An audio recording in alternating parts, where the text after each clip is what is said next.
Hello guys, welcome back again sa ating programang The Action Mano at sa ating YouTube channel. Miga love shoutout po sa ating mga viewers Luzon, Visayas at Mindanao all over the world. Muli naman po tayo nagbabalik sa ating panibagong video, panibagong reaction, mga ka-action, mga kakamping. So tayo ho natutuwa mga ka-action, mga kakamping, no, na kahit si Attorney Leni Robredo is ang tinatakbuhan niya ngayon is local officials.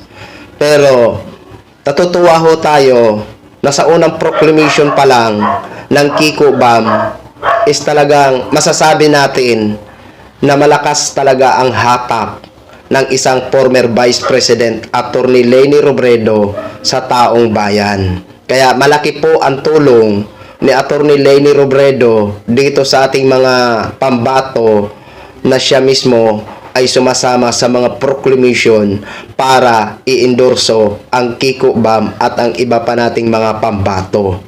At natutuwa ho tayo na kahit hindi po tumatakbo si former Vice President Attorney Leni Robredo sa national elections, pero itong mga artista na mga sikat na nanindigan na mga kakamping ay nakikita po natin ang kanilang presensya sa ngayon, 'di ba? Tulad na lang ng isang sikat din na artista na si Ma'am Bia Binine, no?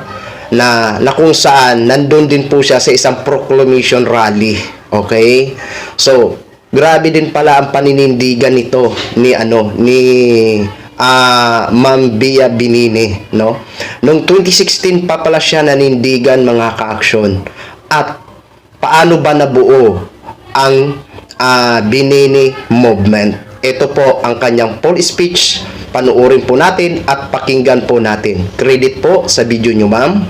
And courtesy po, please allow me to use for informative purposes only. Thank you so much at maraming salamat sa inyong paninindigan at yung mga artista na nandyan pa rin na ninindigan sa kulay rosas ang bukas. Maraming salamat po sa inyo.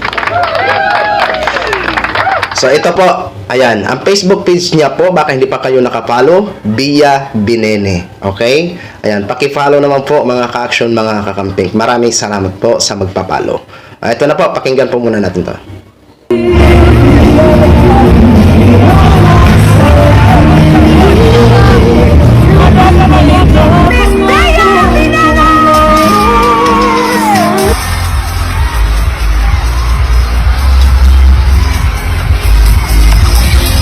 Maraming salamat po! Magandang gabi, Cavite! Magandang gabi po sa inyong lahat! Siyempre, gusto ko munang bumati sa lahat ng mga local officials na kasama natin ngayong gabi. Kanina nandito kasama natin sina former Senator Kiko, Miss Sharon, Miss Timmy, Senator Bam, at ang mahal na mahal nating lahat, former Vice President Leni Robredo. At sa ating lahat dito sa Cavite, isang mapagpalang gabi po sa ating lahat. Ako po si Bea Binene, na bilang isang Pilipino, lumaki rin po ako na may pangarap na makapag-aral at patuloy na matuto.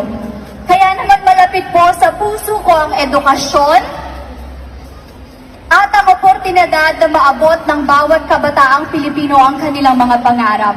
Alam niyo po, kapag tinatanong ako kung anong masasabi ko sa mga mas bagong artist, sa mga mas batang nakakatrabaho ko, ang lagi ko pong sinasabi, huwag nilang pababayaan yung pag-aaral nila. Actually, last January po, natupad yung isa sa mga pangarap ko. Naka-graduate po ako sa aking culinary course. Pero actually, isang taon lang dapat yung course ko. Pero dahil sa schedule, nagkaroon po ako ng maraming absences, nagkaroon ng pandemic, nag-OJT pa ako, yung 1-year course ko, umabot ng 5 years. Pero medyo na-delay po. Pero sobrang masarap pakirin sa pakiramdam na nakapagtapos ako. Isang milestone po yun na hindi ko mararating kung walang tiyaga, kung walang suporta, at higit sa lahat, kung walang paniniwala na ang edukasyon ay para sa lahat. Sobrang tumatak po sa akin yung kasabihan na ang kabataan ang pag-asa ng bayan. Agree po ba kayo doon? At naniniwala din po ako na ang bawat kabataan may karapatang makapag-aral. At ito po ang matagal nang ipinagalaban ng taong ipapakilala ko sa inyo ngayong gabi. Siya po ang kinikilalang ama ng libreng kolehiyo, ang principal sponsor ng batas na nagbibigay ng libreng edukasyon sa milyong-milyong kabataan sa buong bansa, si Senator Bam Aquino. Si Senator Bam, number?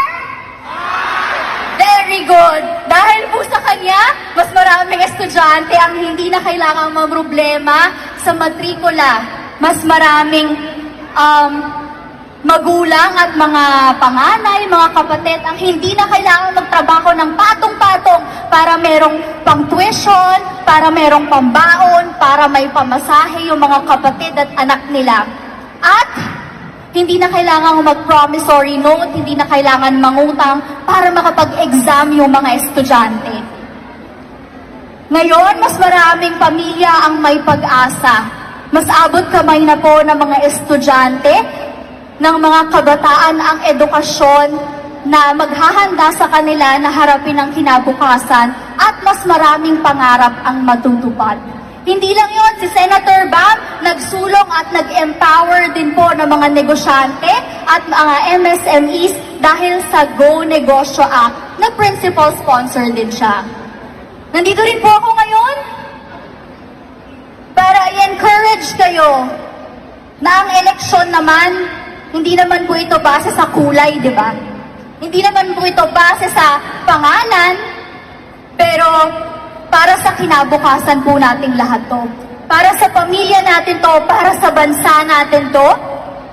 Kaya sana po, tumindig din kayo. Ako, hindi po ako sumusuporta ng mga hindi ko talaga pinapaniwalaan. Volunteer po ako dito, wala po akong TF ngayon, wala pong TF to. Pero alam ko pong mas mahalaga yung ginagawa nating lahat na tumindig ngayon dahil para sa atin to. Para sa Pilipinas to, kaya sana po, ngayong eleksyon, maging maingat at mapili po tayo sa mga iboboto natin.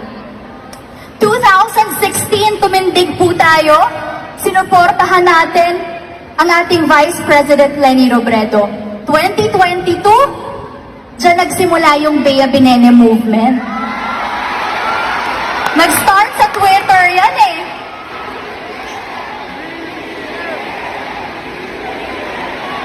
At ngayon, 2025, sa May 12, samahan niyo po ako at ang Bea Binene Movement.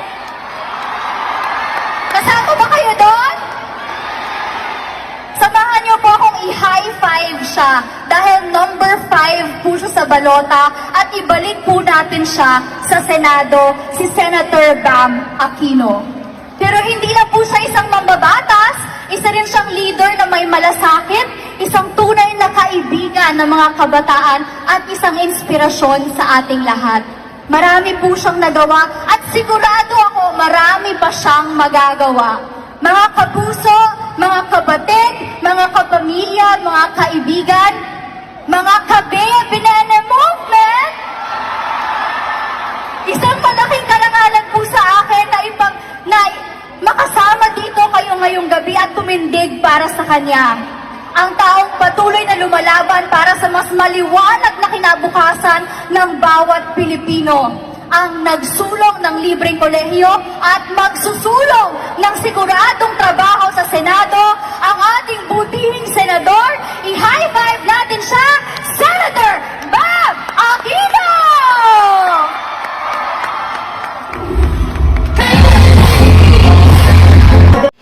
So yun na ho mga ka-action, mga kakamping, no, napakinggan na po natin ang kanyang full speech. Kitang-kita nyo na po at narinig nyo na po na sinabi ni Ma'am Bea Binene na wala siyang TF during the proclamation. Pero para sa hindi naniniwala at ayaw sa atin, ang akala nila is binabayaran dahil artista. Hindi po lahat ng artista ay nababayaran. Tulad po natin yan, may puso po yan at matalino mag-isip kung sino talaga ang dapat suportahan. Alam natin na malaking tulong po ang pag-endorse ng mga sikat na mga artista dahil ito po ay marami din po silang mga followers, subscriber. Pero hindi naman po 100% lahat na naka-follow at naka-subscribe sa kanilang mga platform ay makukuha nila. Pero alam natin na 50 to 60% is makukuha po nila ang simpatya ng kanilang mga subscriber or followers sa Facebook.